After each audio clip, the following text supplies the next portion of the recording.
Hello people from Earth, or wherever you're from. You may be wondering, why is your camera quality so bad? And why are you holding two mics? And the answer to that question is the economy, and I will not be elaborating. Okay, I will elaborate. I didn't want to spend the money, but here we are, and hopefully you enjoyed the video. I'm going to be doing a 2025/2026 TBR. They're the books from 2025 that I'm taking into 2026. Also, because I have two mics, I can do this really cool thing where I talk in one of your ears and then I talk in the other ear, and isn't that cool? Yeah. You wouldn't get this if you bought one mic. Turning lemons into lemonade. Turning lemons into lemonade, folks.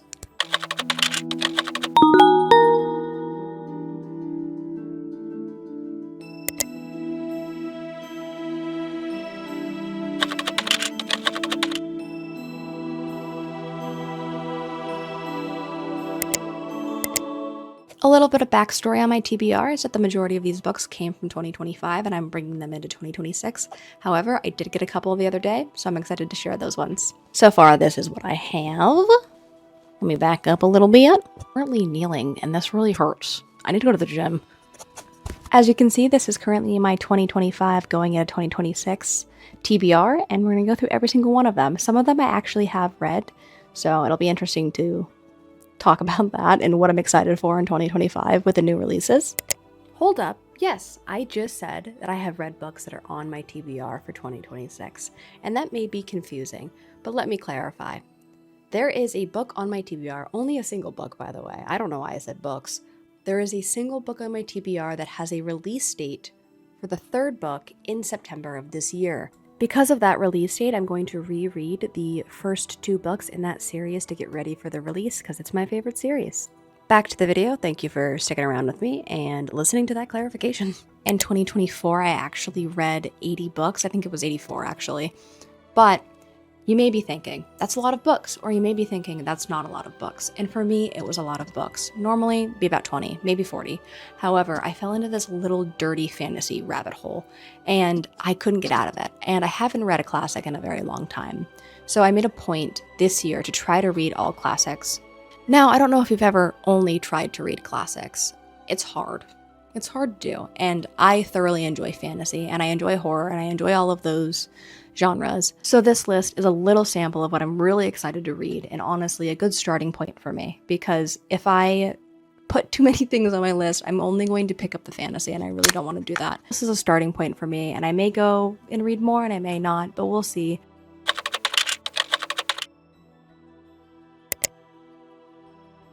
You may be wondering, Dawn, you've never read a Bronte book? No, I've never read a Bronte book. I wasn't forced to in school, and I never really pushed myself to read it. However, I've heard amazing things about Jane Eyre. I actually love the movies, and one of my things that I'm really, really big on is watching the movies and then comparing books to movies, and I have never been able to compare a Bronte book with a Bronte movie. So I'm very excited to do that. This is probably number 5 or so on my list. I have some other ones that I'm very, very excited for, but this is one on the very, very top. And yeah, let me know your thoughts. I've never read a Bronte book, which feels like blasphemy.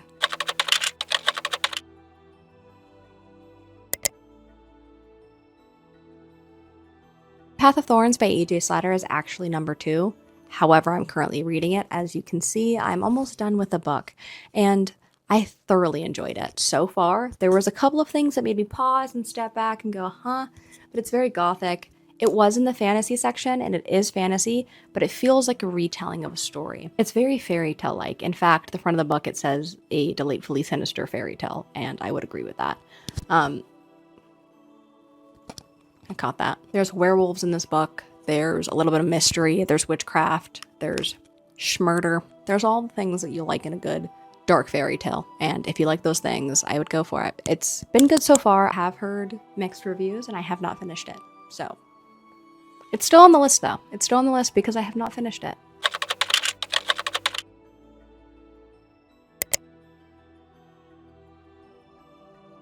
Library at Hellebore by Cassandra Caw. I think that's how you say her last name. There's actually a story behind this book, and first of all, this book is horror. It was in the horror section, but I thought it was fantasy. And I saw it at the store a couple of months ago. I was writing a book last year. Main character's name is Hellebore. I saw this book and I freaked out because I've never seen this name in fantasy literature. And I was like, oh my God, did I copy this person? And or this is strange. I've never seen this. I felt so unique. I didn't want to read it for a very long time because I knew there was a connection to my book, at least in the name. And I didn't want to read it just in case it was similar in any way.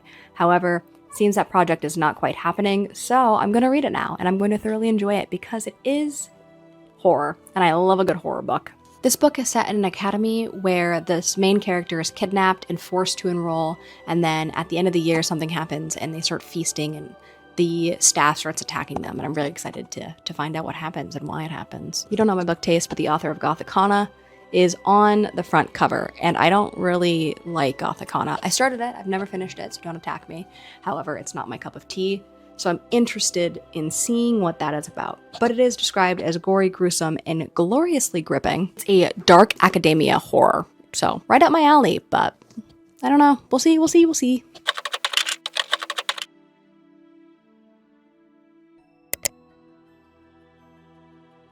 Next on my 2026 TBR is A Sorceress Comes to Call by T. Kingfisher.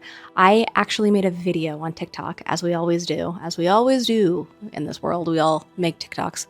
But I made a video asking for book recommendations because I love gothic stories and I love fantasy, but I'm not the biggest fan of super romance-forward books. I love romance. I like a twinge of it, though, like a wisp. Not a lot of it. And I got a lot of recommendations for T. Kingfisher books, and I have never dove into them. I have Nettle and Bone, and I have checked some out from the library, but I've never finished them. A Sorceress Comes to Call is a dark retelling of the Brothers Grimm, The Goose Comes to Call, and I've never read that, so I'm very, very excited to see it through this lens.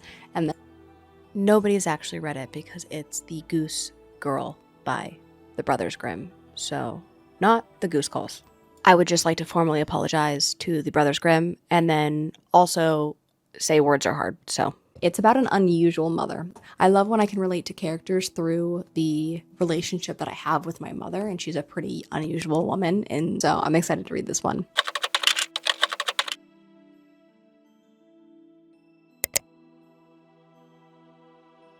The Bell Jar by Sylvia Plath. I don't know if this one needs much of an introduction. A lot of people have read this. Most people that I know have read this. It is a modern classic, so it's not a classic. However, I really want to read this one. I started this one 6 months ago, and I got like 20 to 50 pages in, I don't remember, and I really enjoyed it. However, I wasn't in the frame of mind to read it at the time. So I'm excited to be in a little bit of a better place and being able to read this. I know she does poetry, or she did poetry. I haven't read many poetry books, so I think I'm going to pick up some more of her stuff this year and add it to my TBR as well.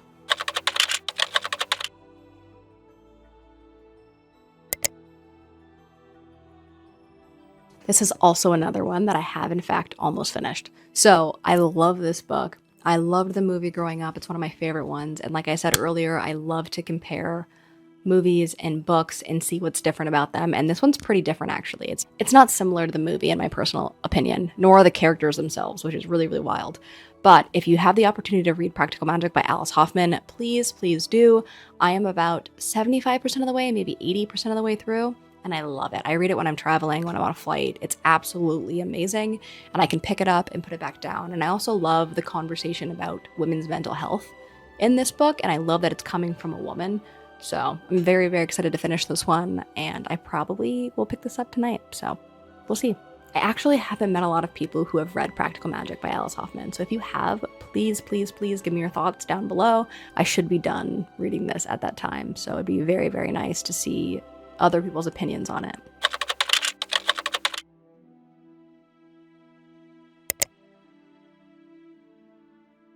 For my last official classic, we have a Jane Austen classic, and Jane Austen is actually what kind of started my love or my want to read classics, because I was watching a Jane Austen movie, as one does. If you're a woman, you know the womanly love for Jane Austen and how it goes deep into our soul.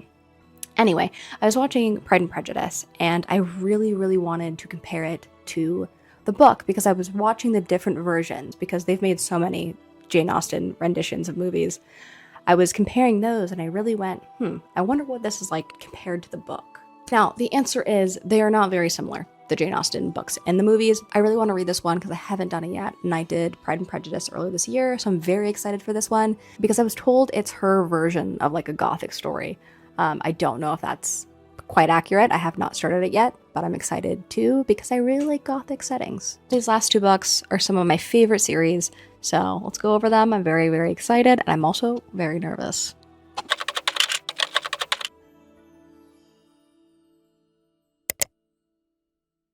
The Emily Wilde series. I love this book. The main character is probably the most accurate representation I've ever seen of me on the page, and it's very, very refreshing to see. A lot of people have mixed feelings on this book, and that's okay, and if you don't like it, I'm not here to judge.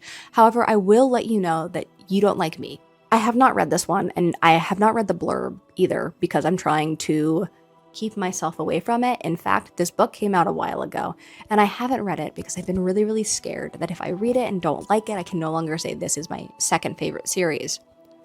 But I think I'm going to tackle it this year. It's book 3. I loved the first book so much. I love the relationship between the main character and the love interest, and I loved the world that it built because a lot of the time, fairies in modern fantasy are not fairies at all. And this book, they are fairies, there's brownies, there's little ones, there's big ones, and truly, they are my perfect idea of fairies. It's very cozy, the first book, and I think if you have not read this book, please give it a try. It's absolutely amazing. And also, if you don't like it, you don't like me, so.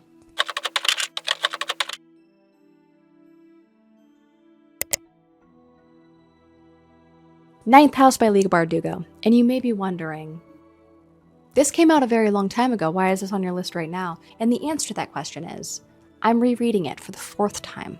I absolutely love this series, and I read it when I was 18, I believe. It had just come out. This copy has literally been on 2 continents and 4 states.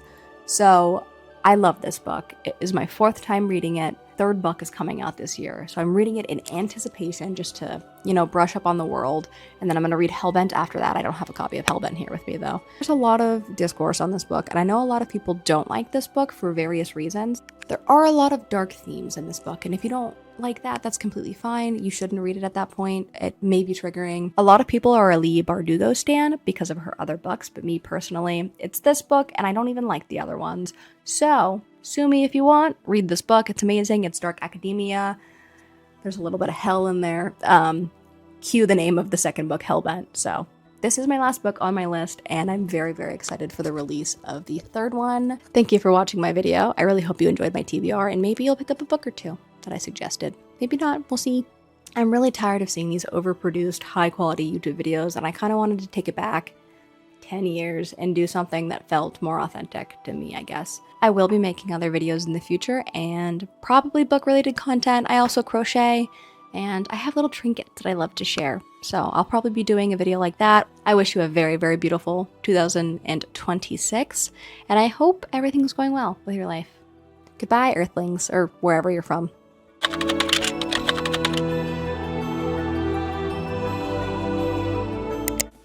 I'm gonna put these back now.